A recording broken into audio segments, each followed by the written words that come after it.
tranquille, c'est eux les fous.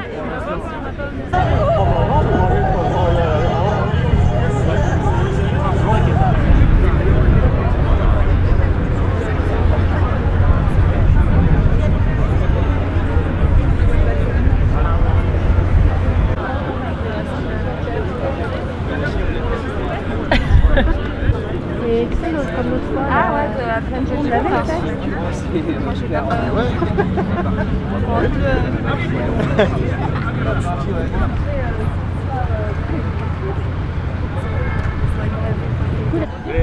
Oui, c'est ça, il faut manifester. Ouais.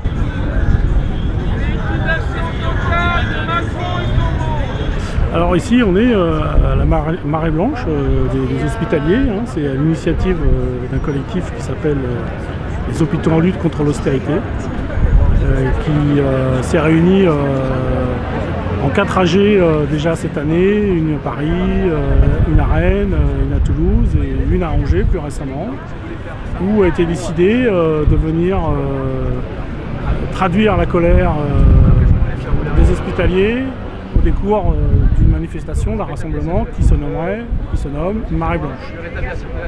C'est une première marée blanche, d'après le collectif, il y en aura d'autres. Alors moi je suis de la Fédération Sud Santé Sociaux, nous on est signataires de cet appel, donc on est là aujourd'hui, aux côtés d'autres camarades qui viennent d'autres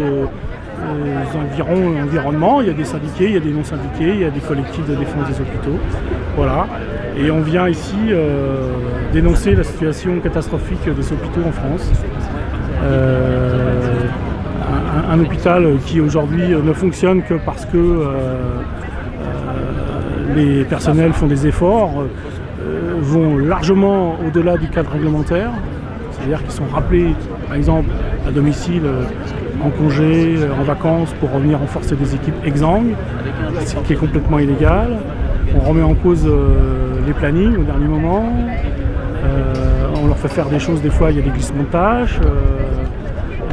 Voilà, donc, et de faire aussi, d'alerter la population sur ce système où le ministre aujourd'hui vient encore nous dire qu'il va falloir faire encore 1 milliard d'économies sur la masse salariale dans les années à venir. Donc 15 000 postes qui vont encore disparaître cette année. Donc aujourd'hui on a un système qui ne tient parce que les soignants le tiennent, parce qu'ils ont une éthique qui leur dit que même si c'est pas légal, je vais revenir soigner les gens parce que mon boulot c'est soigner les gens, je répare pas des voitures, voilà. Et je vais venir aider mon équipe qui a besoin de moi. On ne répond pas au directeur, hein.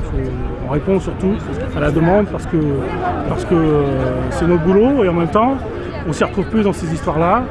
On ne s'y retrouve plus on aime toujours ce qu'on fait, mais on aime de moins en moins la façon dont on nous le fait faire. En particulier toutes les normes qui sont imposées d'ailleurs par la Haute Autorité de Santé, qui d'ailleurs l'ancienne directrice c'est la ministre actuelle, Agnès Buzyn, qui elle justement nous dit par ce biais-là, s'il y a un problème à l'hôpital, on va trouver une organisation, on va la régler par l'organisation. Et ben nous on dit ça suffit pas, il faut qu'il y ait un moratoire sur les restructurations aujourd'hui, qu'on arrête de retirer des postes à l'hôpital et qu'il y a urgence à réfléchir comment l'hôpital demain va pouvoir survivre à la situation actuelle. En tout cas, les organisations syndicales dans la Fédération Sud Santé Sociaux, on ne cesse d'alerter sur la situation, et la réponse qu'on nous fait, c'est de nous réorganiser. Alors que aujourd'hui, ce qui se passe, ça serait déjà si on pouvait respecter la loi, tout simplement, ça voudrait dire qu'on a assez de personnel pour le faire, et c'est pas du tout ce que propose le ministère. Le ministère nous dit le contraire. Il dit comme ça va pas très bien, je vais vous enlever encore 15 000 postes. Donc, non, on ne se sent pas du tout ni entendu ni écouté par le ministère. Voilà.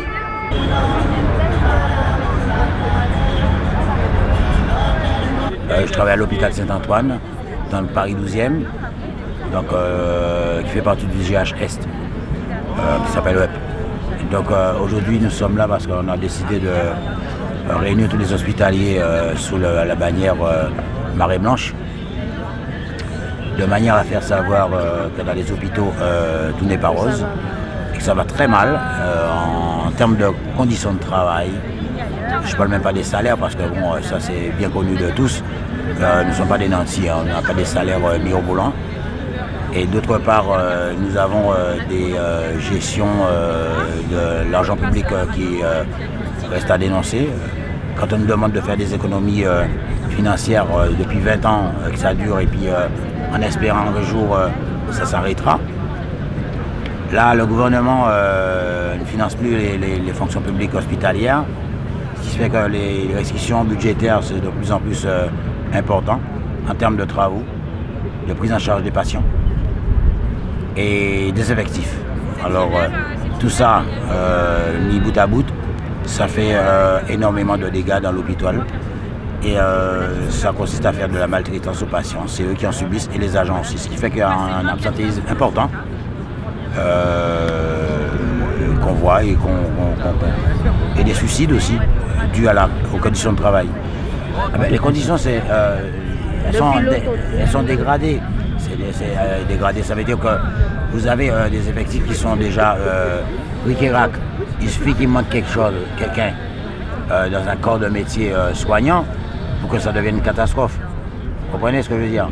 Donc à partir de là, on ne peut plus gérer son temps de travail. On est sous pression en permanence.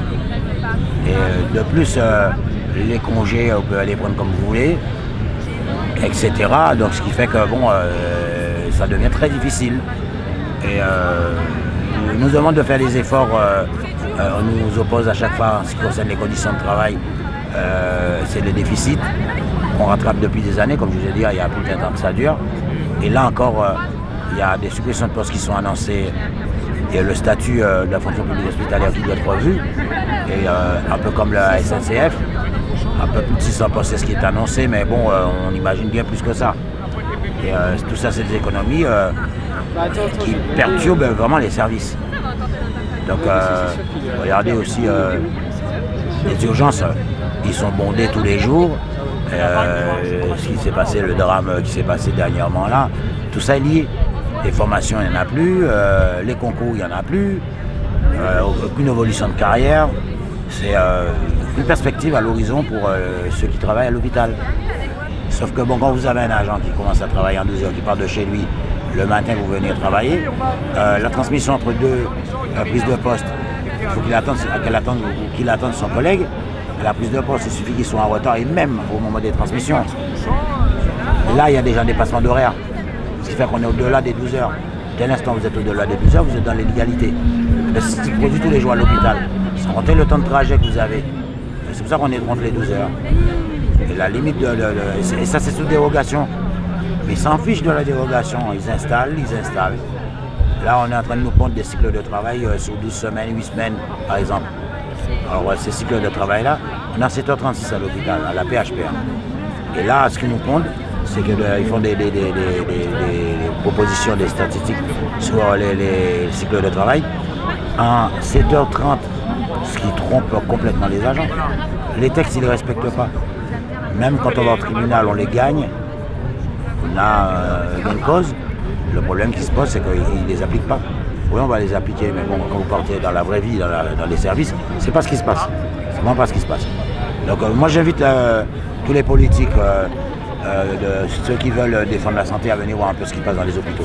Je les invite à prendre un hôpital, n'importe lequel, au choix. Ils verront la vraie réalité de la vie. Des drames, il y en a eu pas mal. Il y a eu des suicides dans l'hôpital. Il y a eu celui du médecin de la HGP, vous n'en avez pas entendu parler. Il y en a eu à Cochin. Il y en a eu un peu partout. À la PHP, il y en a dans toute la France. Tentative, je vous disais. Vous voyez, donc tout ça, ça reste sous silence. Et c'est jamais reconnu un accident de travail. Le plus présent dans ma tête, c'est celui de Cochin, où la fille s'est suicidée dans son bureau. C'est certainement les conditions de travail, la pression qu'on met aux gens pour avoir un rendu. Il y en a une qui s'est suicidée dernièrement, une CDD. Ça me revient à l'esprit un instant.